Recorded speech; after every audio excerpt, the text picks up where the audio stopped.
بسم الله الرحمن الرحيم. السلام عليكم ورحمة الله وبركاته. معكم محمد شاهين التاعب من قناة الدعوة الإسلامية على اليوتيوب، وفيديو جديد من سلسلة اعتراف خطير.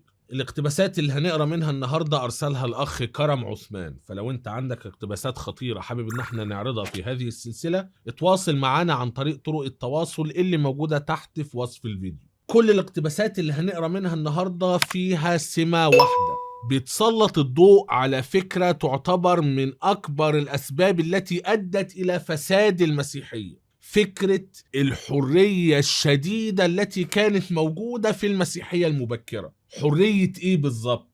حرية التعامل مع التراث المسيحي فيما يخص اختيار إيه هي الكتب المقدسة وإيه اللي مش كتب مقدسة، وحرية التعامل مع النص المقدس، نضيف ايه ونحذف ايه ونبدل ونغير ايه ونحرف في النص براحتنا ازاي. هذه الحرية الفجة في التعامل مع الأسفار المقدسة من ناحية التقنين، والتعامل مع نص الأسفار المقدسة من ناحية الإضافة والحذف والتبديل والتغيير، كان بسبب عدم وجود اعتقاد واضح صريح راسخ فيما يخص وحي الأسفار المقدسة وما هي الأسفار القانونية المقدسة. أول اقتباس هنعرضه من كتاب الأناجيل المنحولة، ودي سلسلة احنا عرضناها قبل كده، الكنيسة في الشرق رقم 8، الأناجيل المنحولة، ترجمة اسكندر شديد وتقديم ومراجعة جوزيف قزي وإلياس خليفة، دير سيدة النصر غسطة. دي مفروض سلسلة بتعرض الأسفار الأبوكريفا الخاصة بالعهد الجديد أو أبوكريفا العهد الجديد، ففي أناجيل منحولة وفي رؤى منحولة وفي رسائل وأعمال منحولة. هنا في الصفحة رقم 14 بيتكلم عن مقدمة عن المنحولات، عن الأبوكريفا، عن الأسفار المرفوضة. فبيقول لك نقطة في غاية الأهمية. طبعا في تاريخ فيما يخص استخدام كلمة أبوكريفا، وقلنا ان اول واحد يطلق كلمة أبوكريفا على هذه الأسفار هو القديس جيروم في أواخر القرن الرابع بداية القرن الخامس. وكلمة أبوكريفا من الناحية اللغوية معناها الأسفار المخفية، وكان أطلقها على بعض الأسفار اللي هم بيسموها الأسفار القانونية التانية، وكان بيدعي ان اليهود أخفوا هذه الأسفار، فعشان كده سماها الأبوكريفا. وبعدين فيما بعد تم استخدام كلمة أبوكريفا بمعنى منحولة أو مزورة أو غير قانونية. فهنا هو بيقول لم تطلق كلمة أبوكريفية على هذه الكتابات منذ البدء، لأن الكنيسة قد تأخرت في التمييز بين الكتب. يعني الكنيسة كان عندها مجموعة كبيرة جدا من الكتب في بداية التاريخ المسيحي، كانت هايصة بقى في وسط الكتب دي، ما كانش فيه تصور واضح من البداية ايه هي الكتب المقدسة القانونية الموحى بها من الله، وايه هي الكتب اللي المفروض ما تكونش ضمن الأسفار المقدسة القانونية الموحى بها من الله، لأن ما كانش فيه أي تصور واضح فيما يخص وحي الأسفار، وبالتالي بناء على مفهوم الوحي يجي مفهوم القانون. احنا شرحنا قبل كده في سلسلة مدخل إلى دراسة الكتاب المقدس إن في 3 كلمات ليهم علاقة ببعض: السلطان والقانون والوحي. كلمة سلطان قلنا إن معناها إن هذه الأسفار ليها سلطان، بمعنى يجب أن نطيع حسب المحتوى اللي موجود في الكتاب. إن عندكم من سلطان بهذا أتقولون على الله ما لا تعلمون. فالسلطان هنا معناها من عند الله عز وجل، لكن عند النصارى لا، سلطان معناه، وفي نصوص بيقول ان المسيح كان بيتكلم كمن له سلطان. يعني ايه؟ يعني برضو من عند الله، لكن بالنسبة لأسفار العهد الجديد سلطان بمعنى ان الشخص اللي كتب الأسفار دي يجب ان نطيعه، هو مستحق لأن يكون معلما، فلما يكتب لنا أسفار نسمع الكلام اللي في الكتاب. وبعد كده من السلطان جه فكرة القانون، ان هذه الأسفار بالنسبة لنا تعتبر قانون ودستور ومقياس ومعيار، ونعرف المسيحية من خلالها. وفيما بعد لما ظهرت المشاكل حول لماذا هذه الأسفار لها سلطان ولماذا هذه الأسفار قانونية، ما كانوش قادرين يثبتوا ليه هي ليها سلطان، فعلشان يعطوا لهذه الأسفار سلطان ادعوا انها موحى بها من الله، فيبقى سلطانها ايه؟ إلهي. في البداية كل ده كان ايه؟ الدنيا عايمة، مش قادرين نحدد بالظبط. فقال لك قد تأخرت الكنيسة في التمييز بين الكتب فيما هو مقبول لديها وما هو مرفوض، وكذلك تأخر الإجماع على تصنيف الكتب. طبعا لم يحدث إجماع أصلا طوال التاريخ المسيحي إلى اليوم. الأرثوذكس ما بينهم وبين بعض خلاف حول الأسفار القانونية، ما عندهمش تصور رسمي للموضوع. الكاثوليك متفقين، البروتستانت متفقين، لكن النصارى كلهم على بعض ما فيش إجماع. وحتى ما هو قانوني مختلف فيه بين الكنائس حتى اليوم لغاية النهاردة، يبقى ما فيش إجماع. والكل بالنسبة إلى الكنيسة الكاثوليكية لم يحدد بطريقة رسمية إلا في المجمع التريدنتيني، مجمع متأخر في القرن ال16 اللي ظهر بسبب الثورة البروتستانتية والخلاف حول بعض العقائد الكاثوليكية، عقيدة المظهر وسكوك الغفران وزواج فضائل القديسين. الكنيسة الكاثوليكية ادعت ان هذه العقائد مبنية على الأسفار القانونية التانية. البروتستانت قالوا لا، احنا هنرفض الأسفار القانونية التانية لأسباب معينة. المجمع التريدنتيني الكاثوليكي قال والله اللي يرفض الأسفار دي يبقى كافر، يبقى محروم، يبقى خارج ملة المسيحية. يبقى الجزء ده ممتاز جدا جدا، بيبين ان الدنيا في البداية ما كانش فيها اي حاجة واضحة، ولغاية النهاردة هناك اختلاف حول القانون.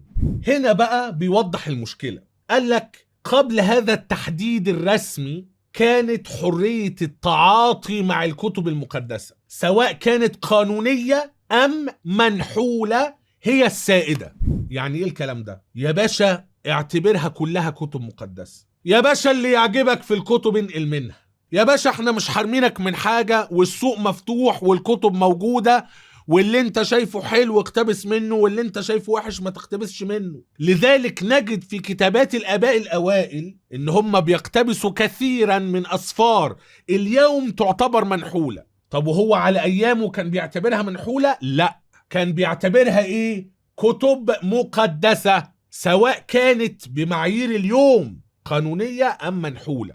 حرية التعاطي مع الكتب المقدسة كلها كتب مقدسة. فبالتالي نجد ان لغاية القرن الرابع المخطوطة السينائية فيها رسالة برنابا ورسالة راعي هرماس، وبنلاقي في المخطوطة السكندرية رسالتي إكليمندس الروماني. واضح جدا ان هم كانوا بيعتبروا أسفار مقدسة قانونية ضمن الكتاب المقدس. وعملنا فيديوهات طويلة على موضوع القانون، وجبنا إكليمندس السكندري ومش عارف مين ومين ومين ومين اقتبسوا من هذه الأسفار اللي اليوم تعتبر منحولة. هنا بيقول ايه بقى؟ وقد اعترف أوريجانوس بهذه الحرية في تفسيره على متى 15-14، فقال اليوم الأمر طبيعي، فهناك اختلاف في المخطوطات، أكان بإهمال بعض النساخ أم بوقاحة بعض المتجرئين على تصحيح النصوص. ده هو دخل في سكة مش بس حرية التعاطي مع الأسفار هل دي مقدسة ولا منحولة، كلها مقدسة بالنسبة لنا، لا ده في كمان تحريف في النص. أكان بإهمال بعض النساخ أم بوقاحة بعض المتجرئين على تصحيح النصوص. بيصححوا النص ازاي بقى؟ بزيادة أو بحذف ما يشاءون. وبسبب هذه الحرية ابتدأ في الإسكندرية منذ ذلك الحين عمل النقد والتمحيص بتمييز الكتب بعضها عن بعض. خلي بالك هو خلط ما بين الأمرين، بس الأمرين كانوا موجودين بالفعل. في حرية التعاطي مع الكتب المقدسة سواء من ناحية القانونية أو من ناحية النص، وده كله بسبب بسبب عدم وجود عقيدة واضحة فيما يخص وحي الأسفار. ما هو لو الأسفار دي موحى بها من الله هنحترم نفسنا ومش هنتجرأ على إننا نلعب في كلام ربنا، إلا بقى لو احنا مجرمين فعلا. الأسفار دي موحى بها من الله، يبقى الأسفار دي قانونية، يبقى الأسفار دي نصها مقدس ما يتلعبش فيها. العقيدة دي غيبة، يبقى خلاص بقى الأسفار ما شاء الله عندنا أسفار كتير اشتغل فيها كلها. طب محتواها مش عاجبني، العب فيها زي ما انت عايز. ننتقل لاقتباس آخر، كتاب بعنوان يسوع والأناجيل الأربعة، تأليف جون درين، طبع دار الثقافة، وهذا كتاب بروتستانتي. ده الغلاف الداخلي الكتاب، والكتاب أصلا مترجم عن اللغة الإنجليزية. عنوان الكتاب الأصلي Jesus and the Four Gospels. هنقرأ من الصفحة رقم 232. هو هنا بيتكلم عن مقارنة الأناجيل مع بعض، وواضح جدا ان الأناجيل مش متطابقة ومش شبه بعض بالظبط، وفي تمايز ما بين الأناجيل في حاجات معينة. فقال لك من ضمن هذا التمايز، ودي نقطة خطيرة جدا، الأفكار واللاهوت.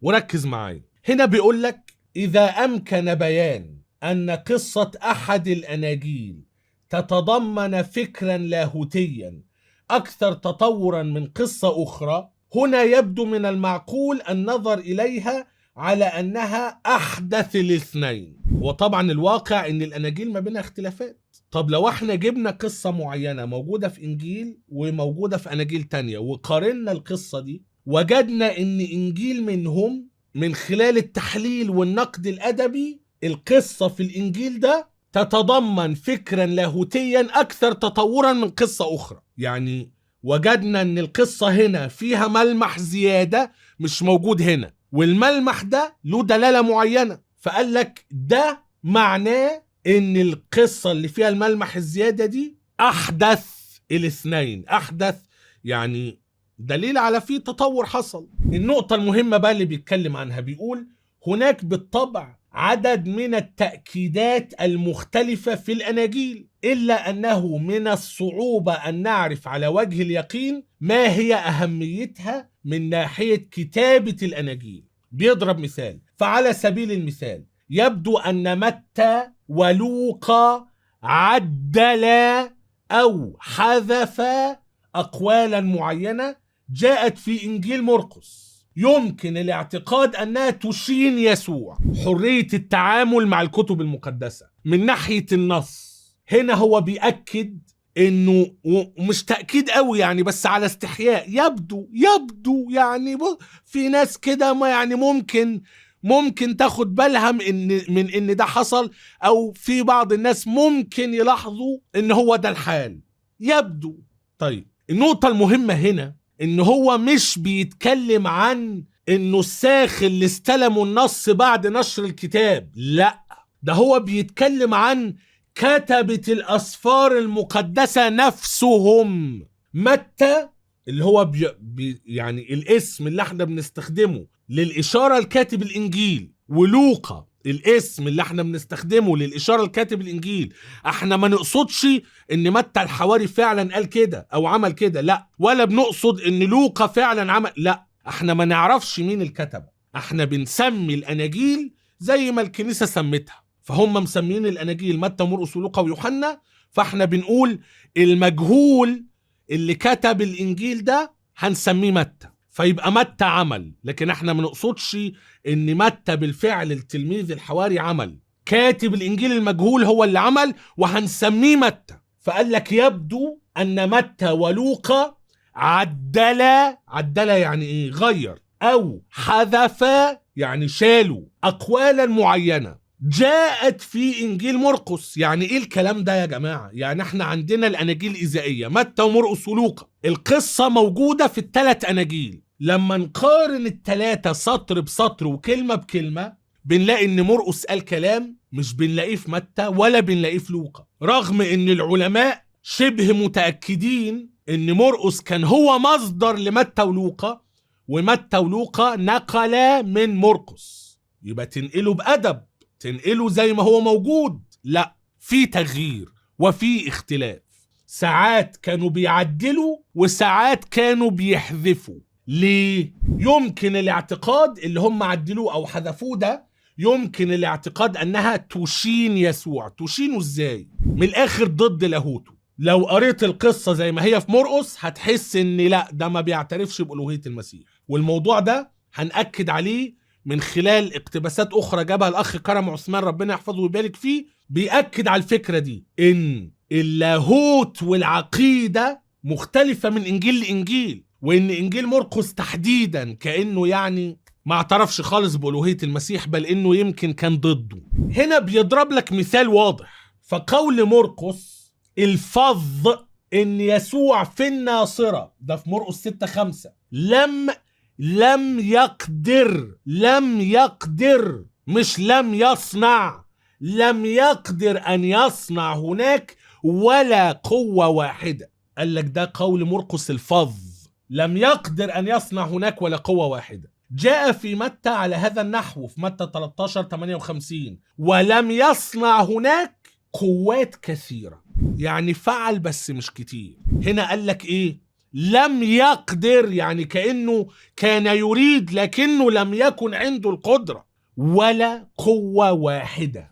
متى غير العبارة وخلاها لم يصنع بمزاجه هو هناك قوات كثيرة، يعني فعل قوات ولكنها لم تكن كثيرة.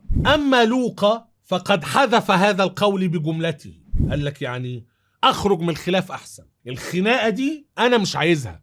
ولوقا كان بيعمل كده كتير، زي النص اللي جبنا عنه فيديو قبل كده: أما ذلك اليوم وتلك الساعة فلا يعلم به ما أحد ولا الملائكة الذين في السماء ولا الابن إلا الآب. متى جاب النص ومرقس جاب النص، لوقا قال أنا ماليش فيه، أنا مش عايز النص ده، هجيب اللي قبله وهجيب اللي بعده، لكن النص ده عامل مشاكل أنا مش هجيبه. حرية التعامل مع الكتب المقدسة من قبل الكاتب نفسه اللي دون السفر كان بيحرف. وبعدين هنا بيقول ونفس الشيء يقال عن سؤال يسوع في إنجيل مرقس في مرقس 10:18 لماذا تدعوني صالحا؟ إيه ده؟ إيه السؤال ده؟ جاء في متى 19:17 لماذا تسألني عن الصالح؟ فهنا النص بتاع إنجيل مرقس بيقول لماذا تدعوني صالحا، كأن فيه إنكار، ليس أحد صالح إلا واحد وهو الله، يعني مش أنا، لا أنت غلطان. متى راح غيرها لماذا تسألني عن الصالح. أنا ما نفتش إن أنا الصالح وما أنكرتش عليك ما يفيد إن أنا صالح. فيعني متى زي ما هنا بيقول غير من قول مرقس الفظ. وهنا بأكد مرة تانية إن احنا بنتكلم عن حرية فيما يخص التعامل مع النص على مستوى كاتب النص الذي دونه، وده أمر في غاية العجب.